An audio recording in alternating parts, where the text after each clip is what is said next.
American whiskey history is filled with characters, most of which were men. New research has revealed one very important person who was a woman, and until now, her story has never been fully told. So if you want to hear about it, then stick around.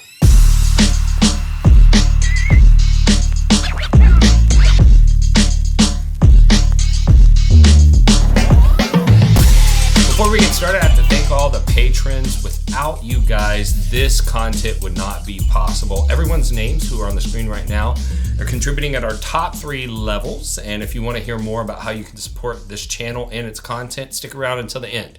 Now, the backstory is a few years ago, I interviewed an individual called Kaveh Zamanian. I don't know if it's Zamanian or Zamanian. I feel like he gave me a different pronunciation, but everyone says Zamanian.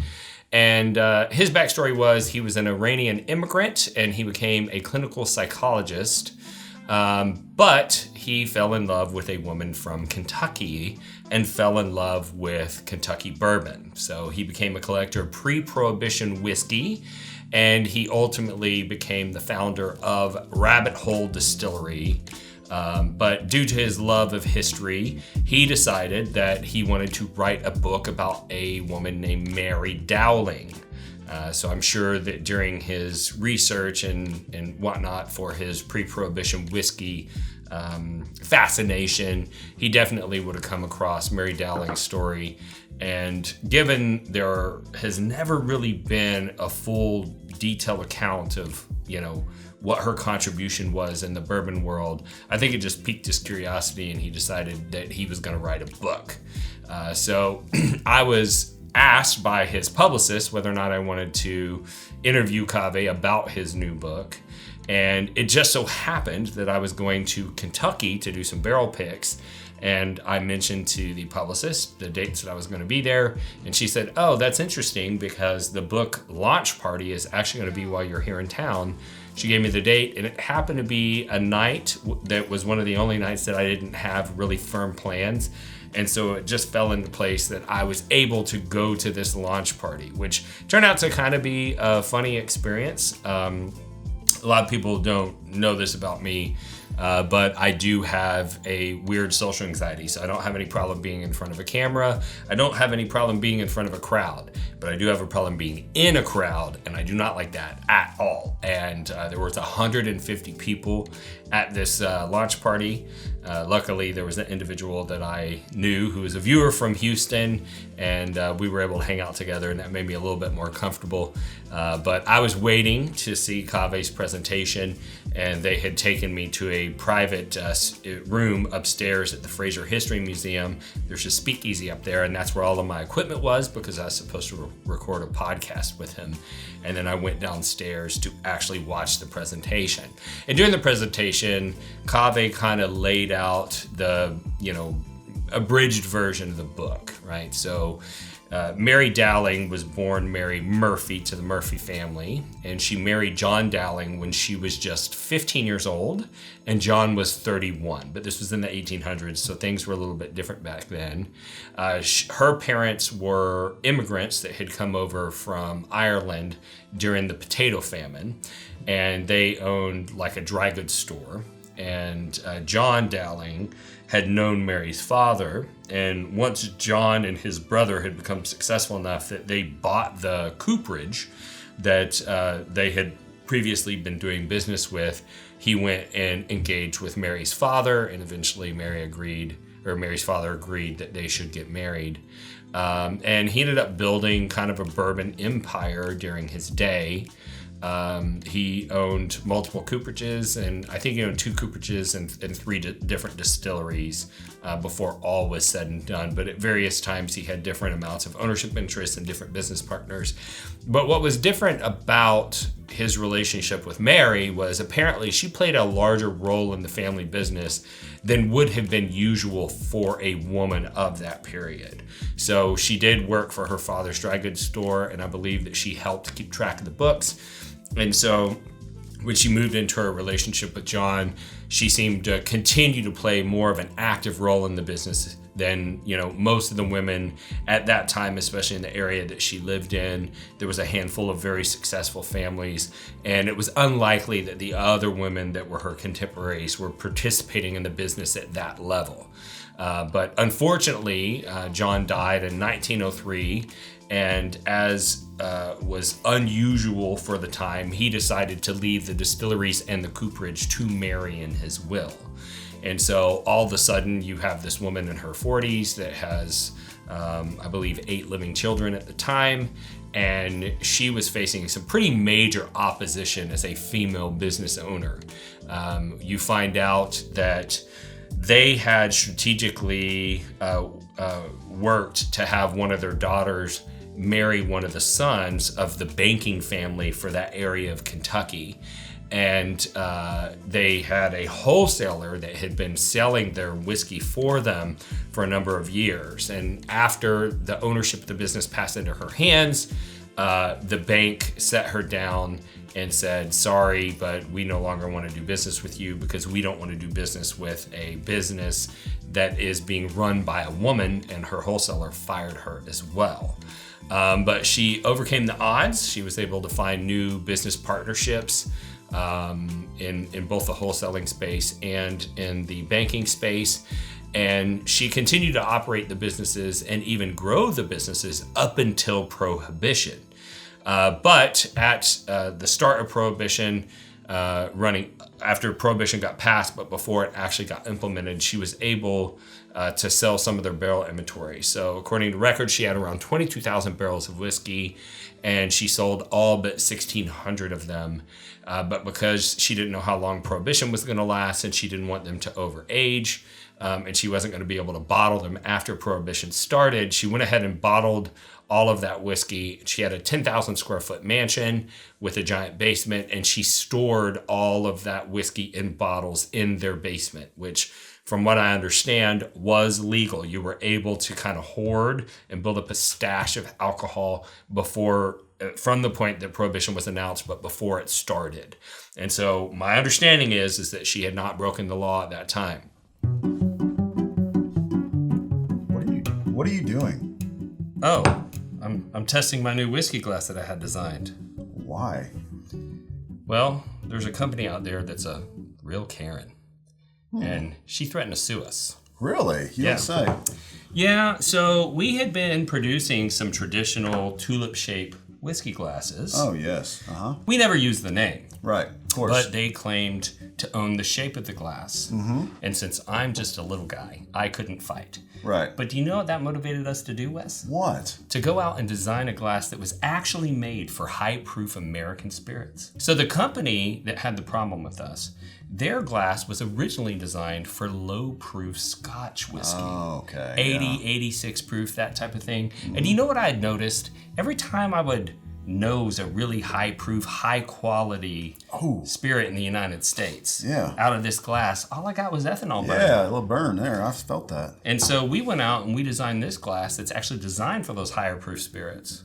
And I'm so confident in this glass that if anybody were to go to our website and buy one, I'm offering a money-back guarantee. Wow. If you get that glass to your house and you find yourself one of these traditional tulip-shaped glasses and you nose a high-proof spirit side by side and you can't tell the difference, I will gladly give you your money back. So what you're saying is they can really stick it to the Karen and support the little guy by going to bourbonrealtalk.com and ordering one of these with absolutely no risk. They could get their money back if they don't prefer it, nosing it to the other? Absolutely. Okay. And if you love small business and you like sticking it to Karens, that's the way to go. Stick it to Karen. bourbonrealtalk.com. Cheers. Some reports say that her family was bootlegging that whiskey, okay? And some reports say that they weren't really bootleggers, that one of her sons did a favor for a friend and sold him 2 cases, about 24 bottles of whiskey, out of a stash of whiskey that in modern times would be worth about $900,000, right? So 2 cases is such a minuscule amount. And you're talking about a family that at the very least was worth hundreds of millions of dollars in modern day money, right? So 2 cases of whiskey wasn't going to make any difference to them. But according to the book, It was only about 2 cases, and there was a different environment back then. One of the interesting things that I learned about this stage of American history was there was a lot of anti-Catholic sentiment. In fact, I've learned that originally in the 13 colonies, 9 of those colonies required that you be a professed Protestant for you to even have government office. Like, you couldn't even be a government official unless you said that you were a Protestant, which excluded all Catholics. And according to the book, Catholics at this time were looked upon by society the same way that freed slaves were. And so there was a lot of anti-Catholic sentiment at the time. And the people who were pushing for prohibition were Protestants. And there was a lot of Protestant fervor against alcohol. And there was the general anti-woman sentiment that was, popular at the time.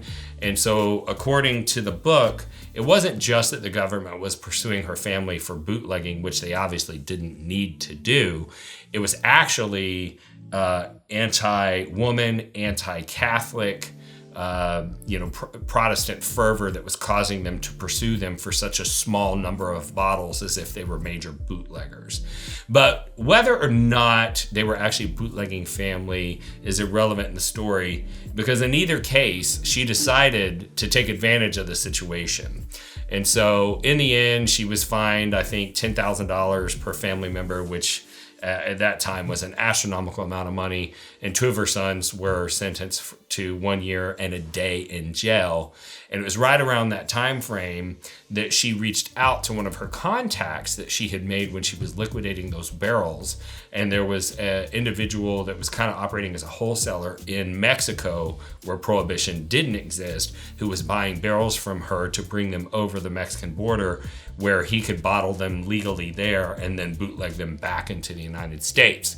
And so she became friends with this individual along with some of her other business partners, and she literally disassembled her Kentucky distillery and relocated it to Juarez, Mexico, where she made a product that was labeled as bourbon during Prohibition.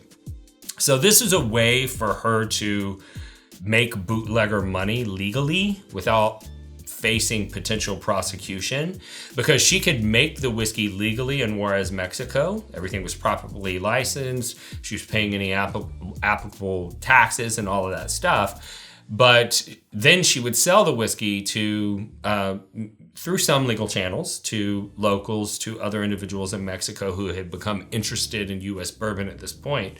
But there were a lot of actors that were buying the whiskey from the distillery legally in Mexico, whose intention was to bring it across the border and to sell it into the United States. And so, this is kind of what makes her story remarkable, that she was under so much oppression. She was doing it on her own. She had the world on her shoulders with all of these kids that she's trying to raise on her own without her husband.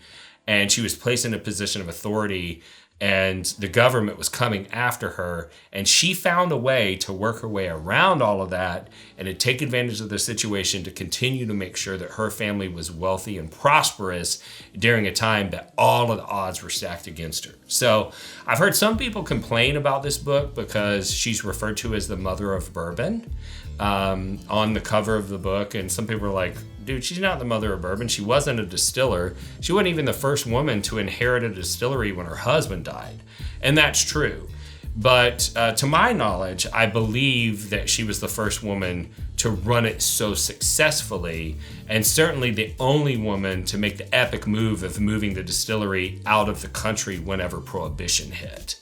And so it doesn't really matter how you slice it. This woman was a remarkable woman. So if you're interested in the book, it looks like this. It's the Mother of Bourbon, written by Kaveh Zamanian, and he also worked with an accomplished artist, Eric Goodman, to complete this book. The tagline for this video is actually the tagline for the book, The Greatest Whiskey Story Never Told. So hopefully that got you to click on this. Now, the book is actually fiction.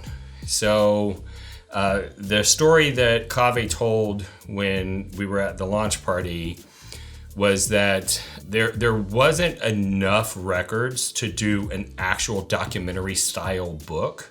They were able to piece things together. They were able to communicate with the family members that were surviving to get, kind of family lore and history and have a really good idea of who she was as a person.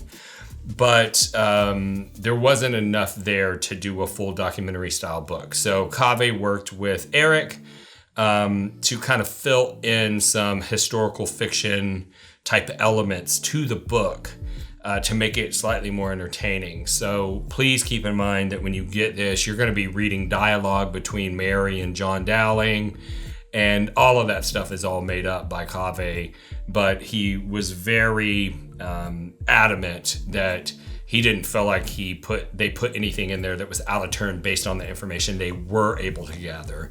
So keep that in mind. But it also makes the book a little easier to read because it's slightly more entertaining. Now, I had actually heard of this distillery that was in Juarez, Mexico, because I was researching the 1964 resolution that made bourbon an official American product.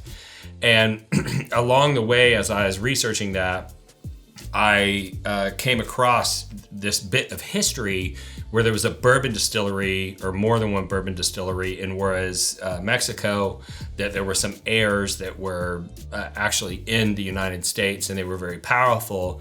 And in New York, these heiresses were, putting pressure on the Congress member that they were friends with to fight against this resolution to call bourbon an official American product because it was going to disrupt their cash flow.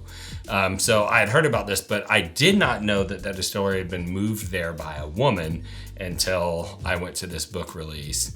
Now, along with the release of this book is a new brand of whiskey that Kaveh has created. And it's actually in Mary Dowling's name, but it's actually Rabbit Hole Distillate that's being bottled. And there are actually 3 different SKUs that they're releasing. The first is a wheated bourbon that is $60 and 91 proof.